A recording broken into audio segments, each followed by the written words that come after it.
and welcome back into the class. We are in the series on revival, which is extremely important.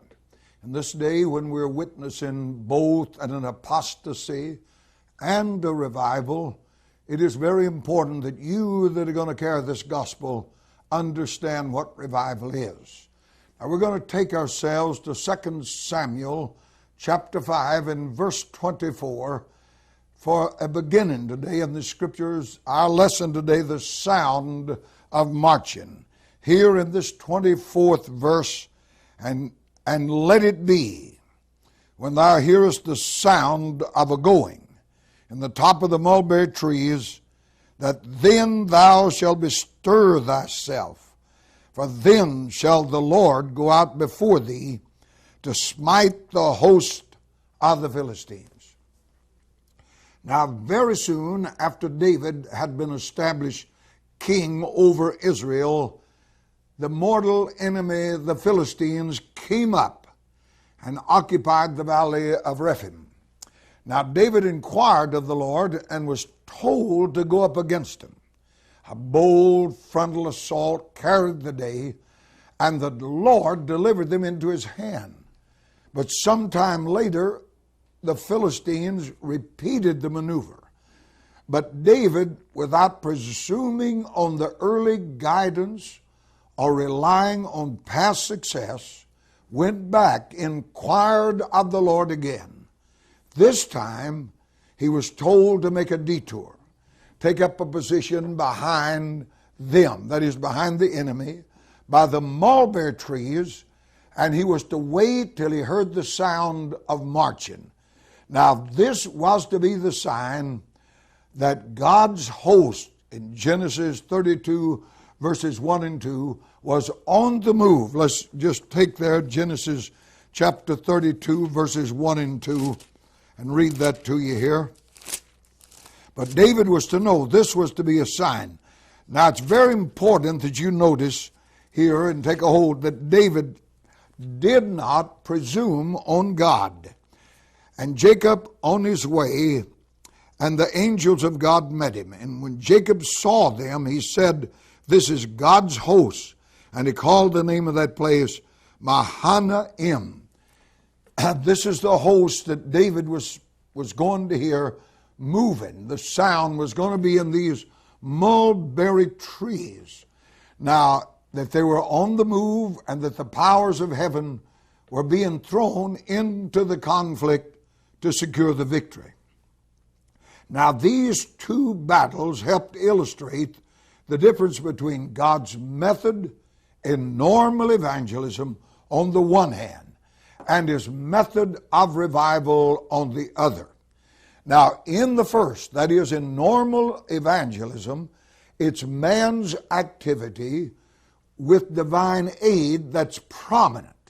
But notice, in the second, it is God who goes into the battle, and man has only to move in the train of that victory and gather the spoils.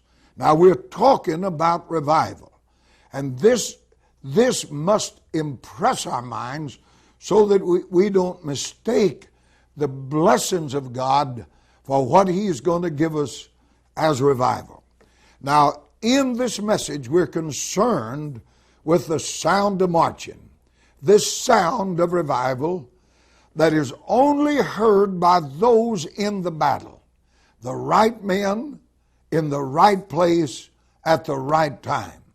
Now, just as there are records in the Scripture, that is, signs that are to warn us of the soon coming of Christ, there are also signs given us by which we can know when God is sending revival. Behold, the former things are come to pass, and the new thing do I declare. Before they spring forth, I will tell you of them. God says in Isaiah chapter 42 and verse 9. Now, this sound of marching must be analyzed and described so that if it is now present, our ears may be tuned to hear it. We must be very careful not to look at the wrong factors for evidence of coming revival. General Booth, in writing to his eldest daughter, the girl was discouraged during the early days of the work in Paris, and the general advised her to keep her eyes off of the waves and fix them on the tide. Not to be occupied with the waves, that is the ebb and flow of spiritual battle, is to be alternately elated and dejected. But it is the unconquerable power of the tide that matters. A spirit of lawlessness and deadness is about us. When you look at it, it is strange but true that the prevalence of lawlessness in the world and deadness in the church is often an indication of impending revival. It is time for the Lord to work, for they make void thy law.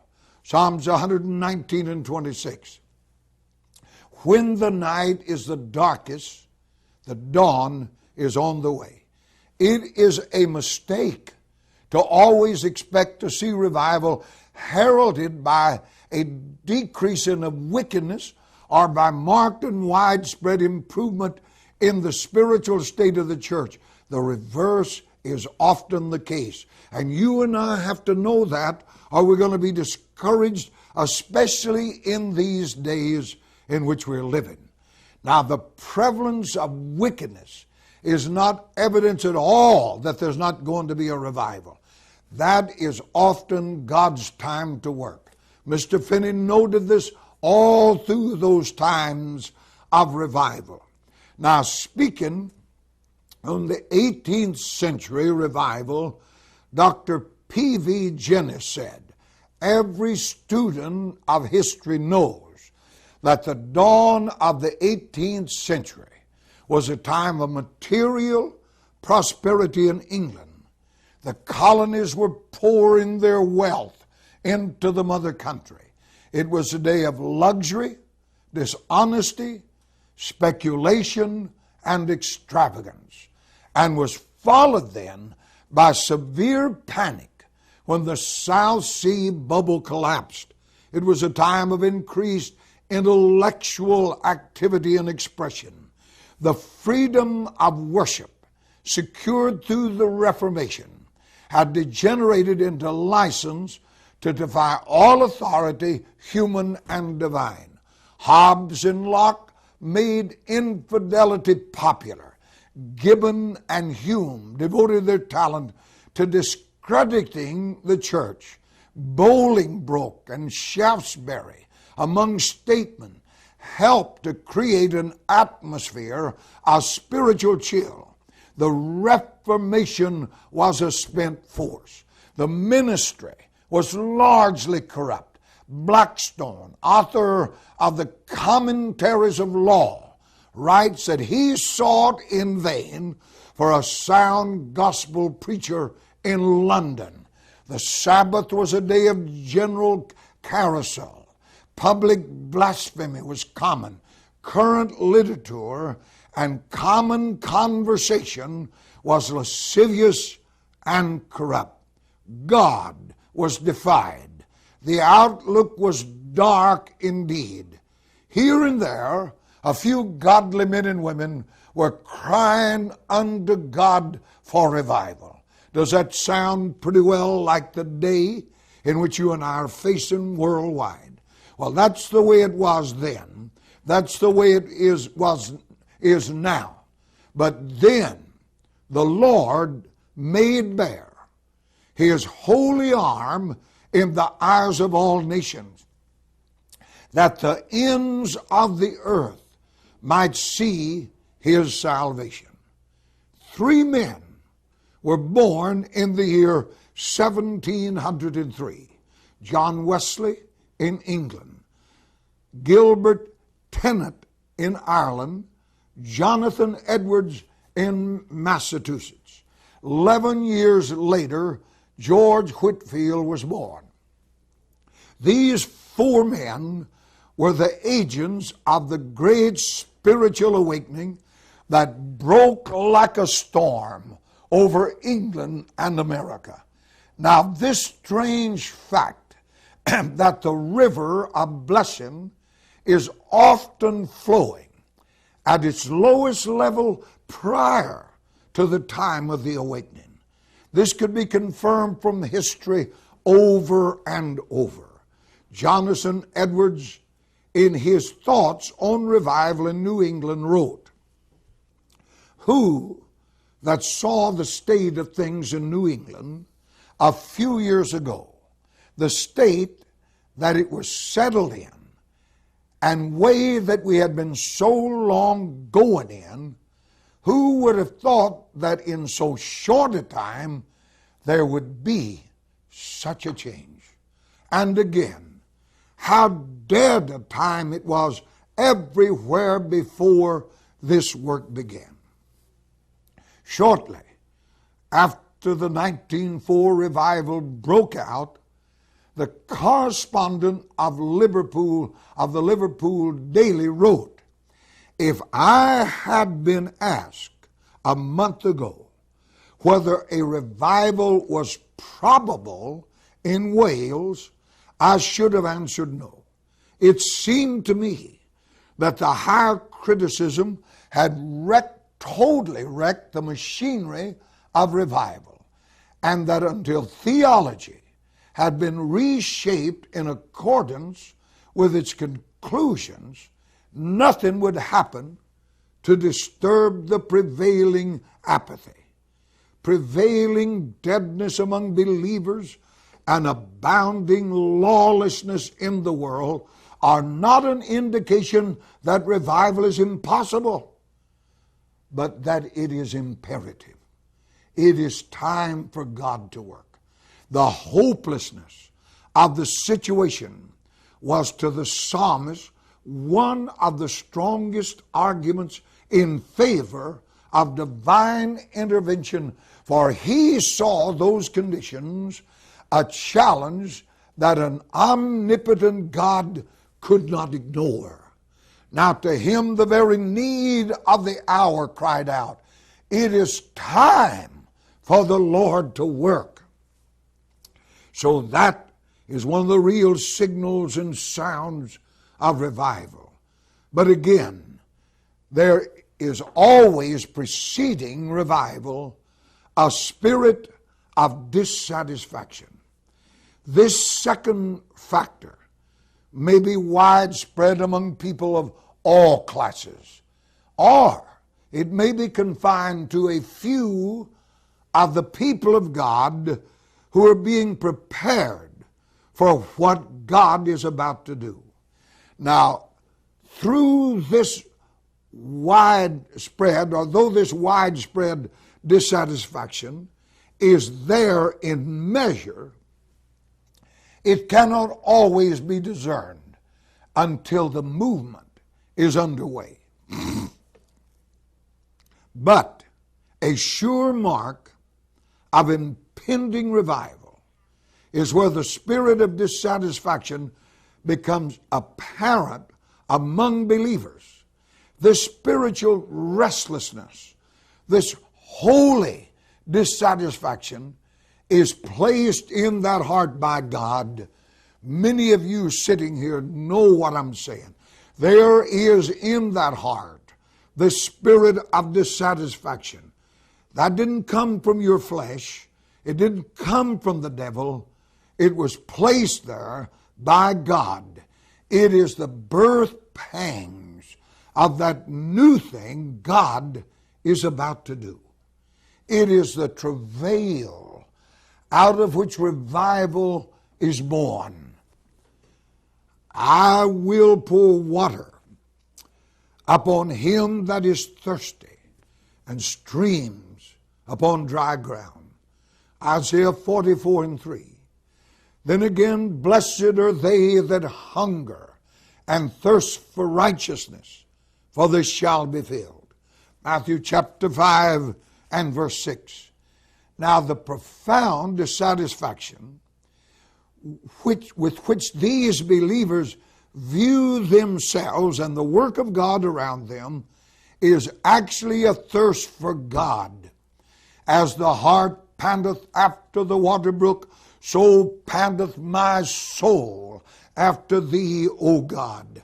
My soul thirsteth for the living God, cried the psalmist in Psalms 42:1.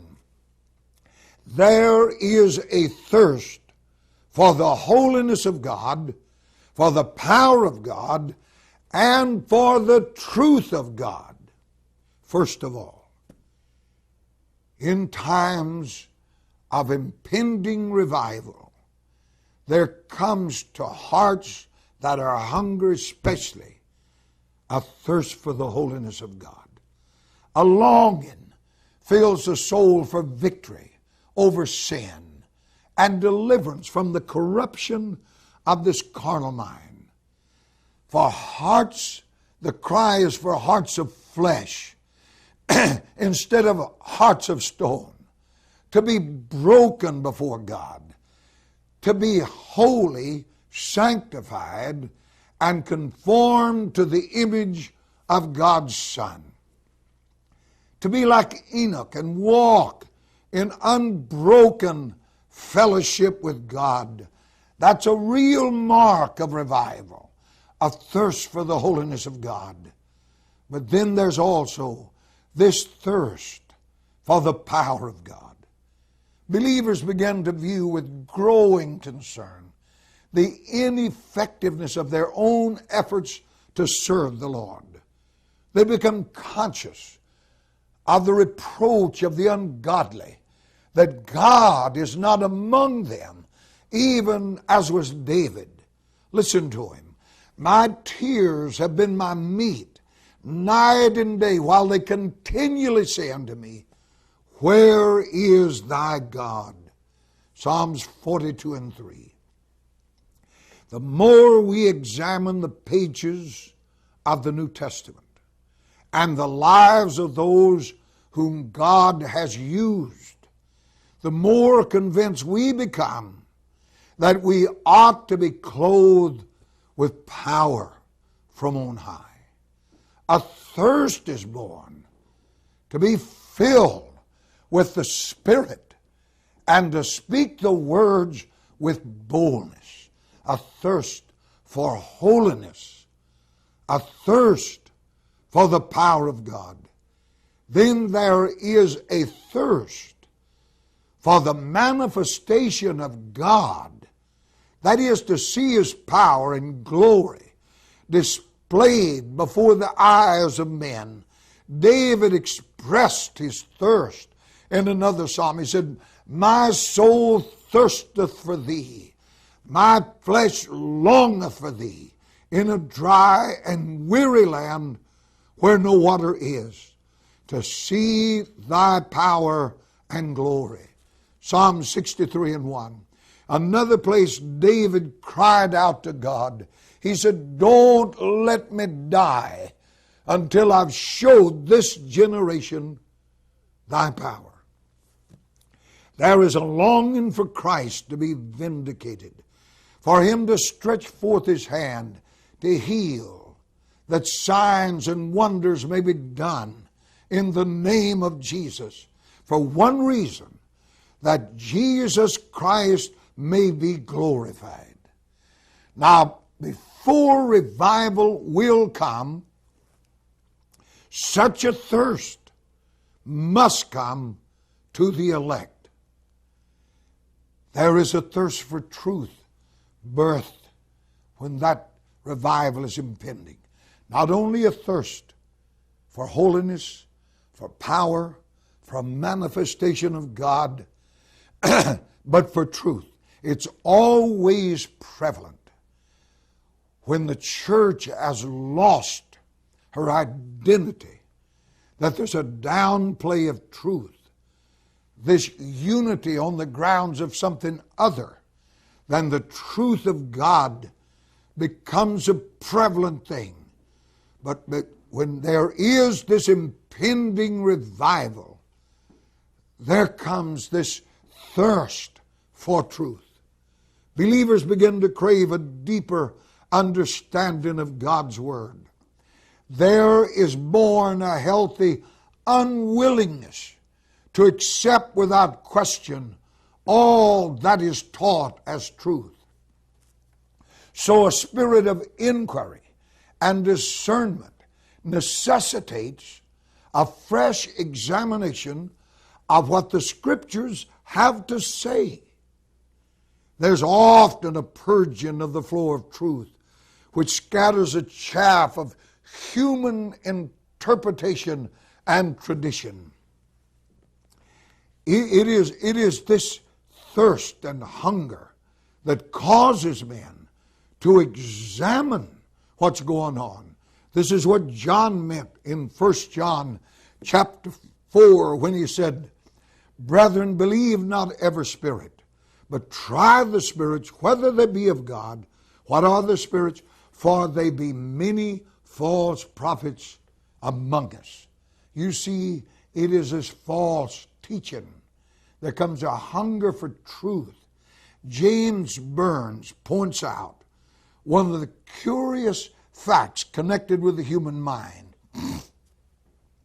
And that power is its power, that mind's power, to see only that which corresponds with current opinion, and of ailing to see, not by conscious rejection, but by strange incapacity, all that opposes it. Every age is imprisoned in its own conceptions and has to be set free by the masterminds who refuse to be enslaved. Now, such minds are raised up by God preceding times of revival, times when hearts have been unconsciously made ready to receive fresh light from God. So the thirsting for truth. But then, one great mark and feature is a spirit of sin consciousness. Before revival, in those darkened times, sin is treated lightly. In the church, grace, a cheap grace has come that has made sin legal in the minds of many. But when hearts are being readied for revival, there will be evidenced among those a sensitivity to sin. It will be seen that most of these signs of impending blessings are anticipated in the hearts of the few, that remnant, that elect. This is to characterize all who will be affected when the revival comes. That is, when you see that elect of God coming into this place that we're describing, then they are before time, before revival comes, it's happening in their heart, and they characterize the people that will be produced by this revival. Just as a cloud the size of a man's hand signaled to Elijah the coming of the sound of a coming flood, and was to him the earnest of what was coming, 1 Kings 18, 44 and 45, this growing sensitiveness to sin in the heart of a few indicate to the truly spiritual that the day is at hand when God is going to visit in holiness, and men shall repent in sackcloth and ashes. Now the God who dwells in the high and holy place has promised to revive the heart of the contrite ones. Isaiah 57 and 15.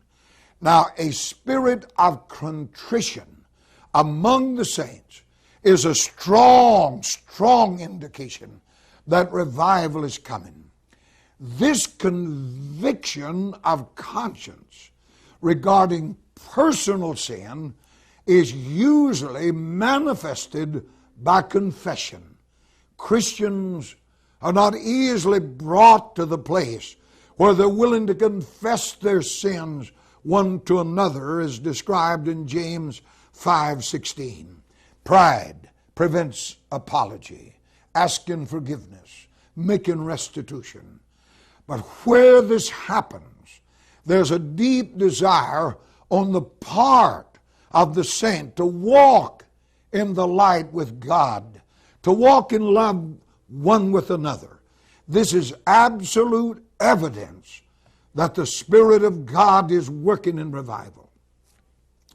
When there is a breakdown and a pouring out of the heart in making confession of their sins, the floodgates will burst open, and salvation will flow all over the place.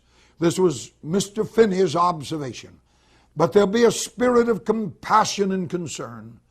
Where such feelings are found among believers, it is strong evidence that revival is near. Thou shalt arise and have mercy upon Zion, for it is time to have pity upon her. Yea, the set time is come.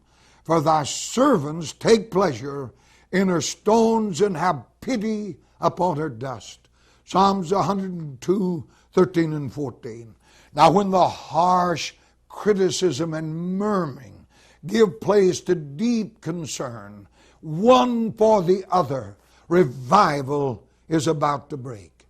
When we feel like crying out like the prophet, "Oh, that my head were water, that I might weep day and night for the slain of the daughter of my people," Jeremiah 9:1, then it is evident that the fountains of the deep are being broken up and that the windows of heaven are soon to be opened. Now when the saints mourn before the Lord, as did Hannah, Nehemiah, Daniel, the answer from heaven will not be long coming. Finally, the infallible sign of coming revival is a spirit of prayer for revival. When you see this evidence among the people of God, you may be sure it is time to seek the Lord till He come and rain righteousness upon us. Hosea 10 and 12.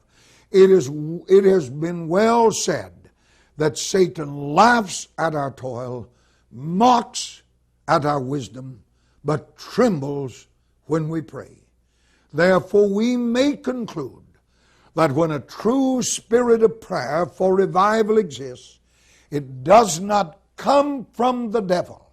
Such a spirit of prayer leads to humbling before God, confession of sin, coldness and unbelief, a consecration of oneself to the Lord. Therefore, you can be certain it did not come from the flesh. There's only one source for such praying. It comes from God. If God has created and maintained in the heart of His people such a spirit of prayer, however few and feeble they may be, there can be one explanation. It is time for revival. Let us stand together and thank God for this lesson. And we'll take just a few minutes break and be back for another lesson. Stand with me.